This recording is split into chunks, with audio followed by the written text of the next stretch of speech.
দীর্ঘ ১৮ মাস দায়িত্ব পালন শেষে জাতির উদ্দেশ্যে বিদায়ী ভাষণ দিয়েছেন অন্তর্বর্তী সরকারের প্রধান উপদেষ্টা। শান্তিপূর্ণ ও অংশগ্রহণমূলক জাতীয় নির্বাচন আয়োজনকে তিনি সরকারের সবচেয়ে বড় সাফল্য হিসেবে উল্লেখ করেন। ভাষণে তিনি বলেন, দায়িত্ব গ্রহণের সময়ে দেশ ছিল রাজনৈতিক ও প্রাতিষ্ঠানিক সংকটে নিমজ্জিত।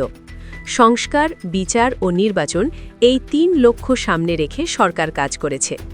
প্রায় ১৩০টি আইন ও সংশোধনী প্রণয়ন এবং শতাধিক নির্বাহী আদেশ জারির কথাও তুলে ধরেন তিনি দাবি করেন, অবাধ ও উৎসবমুখর নির্বাচনের মাধ্যমে জনগণ তাদের ভোটাধিকার ফিরে পেয়েছে।